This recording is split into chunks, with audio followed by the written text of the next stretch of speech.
Peran TIK dalam pemecahan masalah.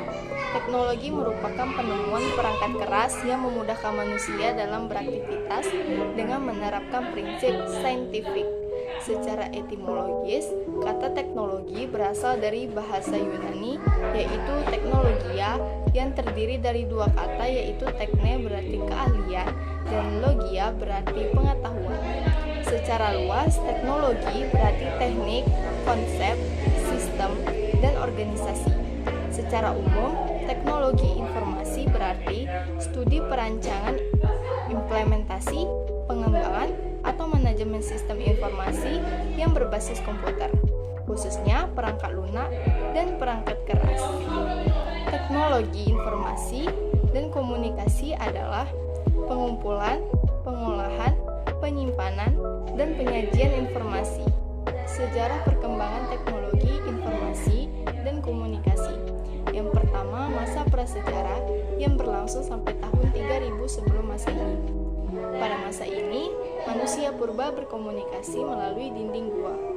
Mereka melukiskan pengalaman berburu dan binatang buruannya. Dalam berbahasa, mereka menggunakan suara dengusan dan isyarat tangan.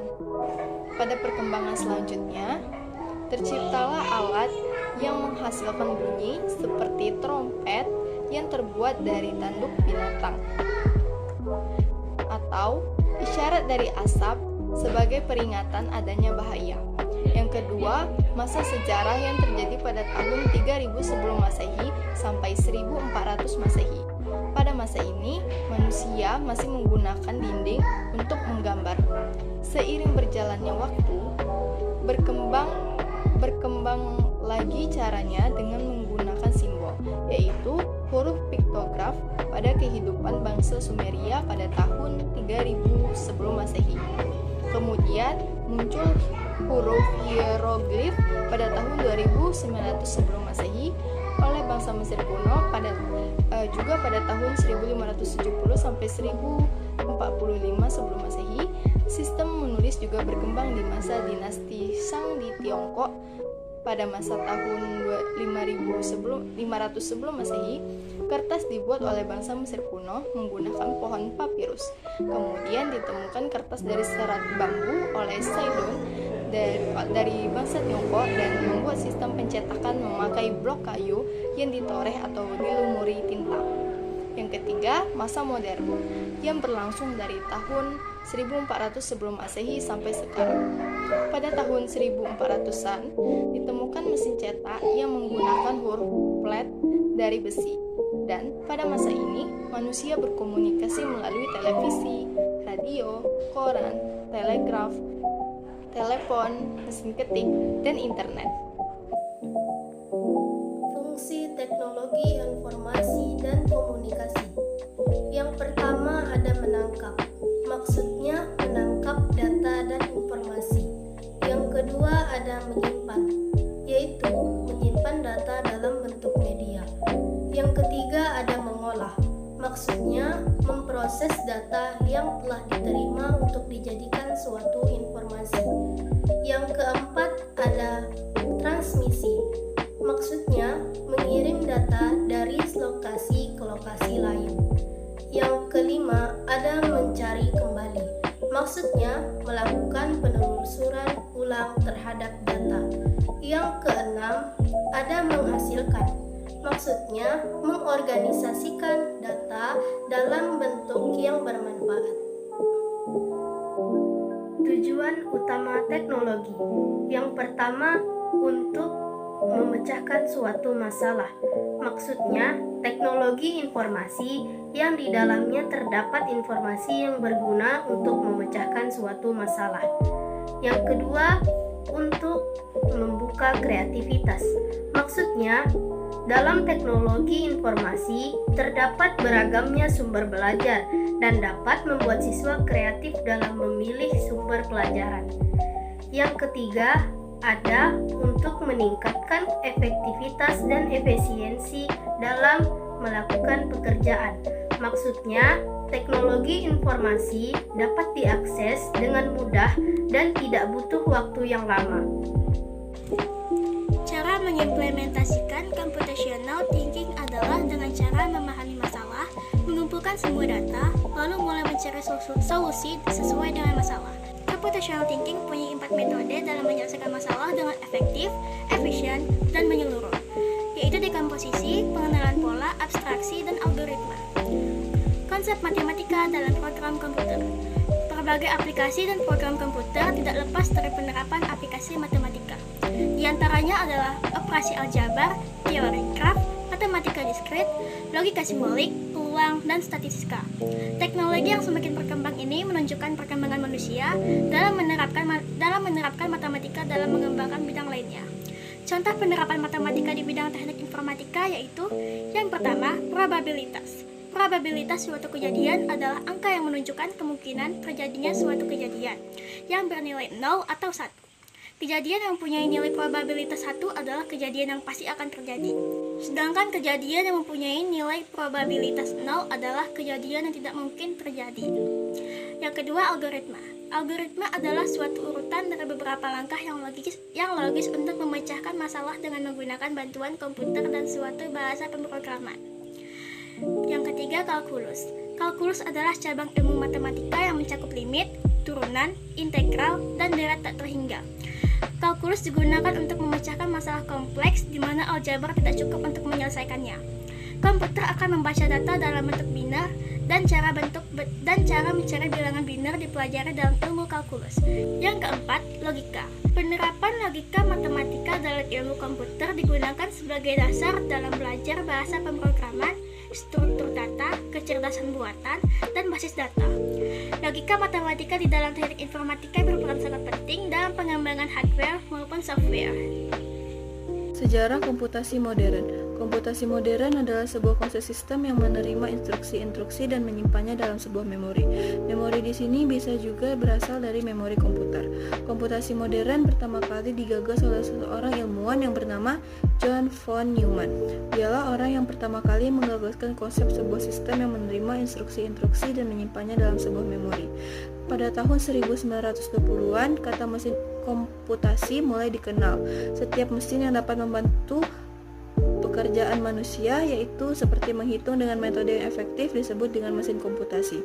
Pada tahun 1940 hingga 1950, dengan munculnya mesin komputasi elektronik, kata-kata mesin komputasi mulai berubah menjadi komputer yang biasanya diawali dengan elektronik atau digital. Komputasi modern digunakan untuk memecahkan masalah yang ada. Contohnya adalah perhitungan. Komputasi modern yaitu akurasi, kecepatan, problem volume besar, modeling, dan kompleksitas. Karakteristik komputasi modern. Komputasi modern memiliki 3 karakteristik, yaitu yang pertama adalah komputer-komputer terhubung ke jaringan yang luas dengan kapasitas bandwidth yang beragam. Yang kedua adalah komputer maupun jaringan tidak terdedikasi, bisa hidup atau mati sewaktu-waktu tanpa jadwal yang jelas. Yang ketiga adalah komputer-komputer penyedia sumber daya bersifat heterogeneous karena terdiri atas berbagai jenis perangkat keras, sistem operasi, serta aplikasi yang terpasang. Manfaat komputasi modern. Yang pertama adalah akurasi. Akurasi merupakan masalah yang paling penting dalam memecahkan masalah. Karena itu, pada komputasi modern dilakukan perhitungan bagaimana bisa menghasilkan suatu jawaban yang akurat dari sebuah masalah. Yang kedua adalah kecepatan yang biasanya dihitung dalam satuan Hz. Komputasi harus dapat dilakukan dalam waktu yang cepat ketika mengolah suatu data, sehingga perlu metode kecepatan untuk mengolah perhitungan dalam waktu yang singkat. Yang ketiga adalah problem volume besar, atau yang biasa disebut downsizing atau paralel. Digunakan metode downsizing atau paralel pada komputasi modern untuk menangani masalah volume yang besar. Yang keempat adalah modeling. Jika kita tidak memiliki model matematika, perhitungan akan berjalan berantakan dan tidak akan mendapatkan hasil yang akurat. Maka dari itu, komputasi modern membutuhkan modeling sebelum melakukan perhitungan. Yang kelima adalah kompleksitas. Biasanya menggunakan teori Big O. Komputasi modern dirancang untuk menangani masalah yang kompleks sehingga dapat diterapkan pada komputer. Dengan menggunakan teori Big O, komputasi modern dapat melakukan perhitungan untuk memecahkan masalah kompleksitas yang kerap dihadapi pada komputer. 5. Macam-macam komputasi modern. Komputasi modern terbagi menjadi 3 macam, yaitu komputasi mobile, komputasi grid, dan komputasi awal. Penjelasan lebih lanjut dari jenis komputasi modern. Yang pertama, A. Mobile computing atau komputasi bergerak. Mobile computing merupakan kemajuan dari teknologi komputer. Yang kedua, grid computing atau komputasi grid. Grid computing merupakan komputasi yang dilakukan menggunakan komputer yang terpisah oleh geografis. Yang ketiga, cloud computing atau komputasi awan. Cloud computing merupakan komputasi yang dinamis dengan memanfaatkan sumber daya virtual yang menyediakan layanan melalui internet. 5. Macam-macam komputasi modern. Komputasi modern terbagi menjadi 3 macam, yaitu komputasi mobile, komputasi grid, dan komputasi awan. Penjelasan lebih lanjut dari jenis-jenis komputasi modern. Yang pertama, A. Mobile computing atau komputasi bergerak. Mobile computing merupakan kemajuan dari teknologi komputer. Yang kedua, grid computing atau komputasi grid. Grid computing merupakan komputasi yang dilakukan menggunakan komputer yang terpisah oleh geografis. Yang ketiga, cloud computing atau komputasi awan. Cloud computing merupakan komputasi yang dinamis dengan memanfaatkan sumber daya virtual yang menyediakan layanan melalui internet. Membuat karya untuk memecahkan persoalan. Cara membuat karya berupa program C++ sederhana untuk memecahkan persoalan sehari-hari. Untuk menjalankan program C++, dibutuhkan ide untuk menjalankan itu, yaitu dev-min C++. Program menentukan kelulusan siswa. Ketentuan program untuk menentukan kelulusan siswa.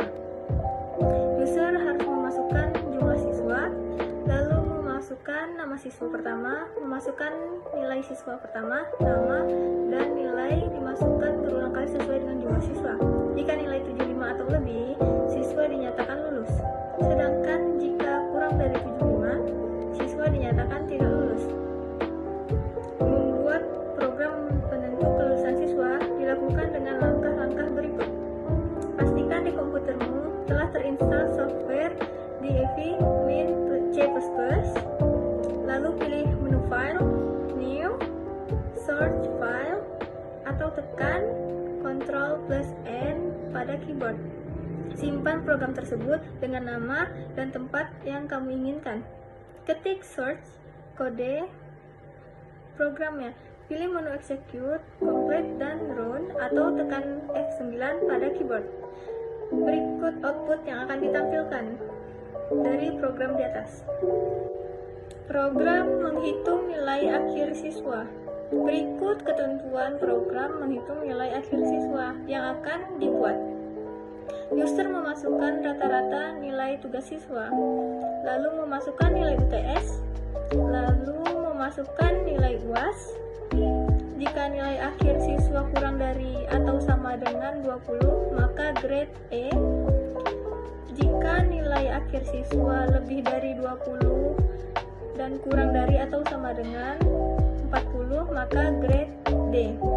Jika nilai akhir siswa lebih dari 40 dan kurang dari atau sama dengan 60, maka grade C. Jika nilai siswa lebih dari 60 dan kurang dari atau sama dengan 80, maka grade B. Jika nilai akhir siswa lebih dari 80 dan kurang dari atau sama dengan 100, maka grade A. Nilai akhir siswa didapatkan dari rumus tugas kali 20% ditambah UTS kali 30% ditambah UAS kali 50%. Tampilan output yang akan ditampilkan. Program menghitung gaji karyawan.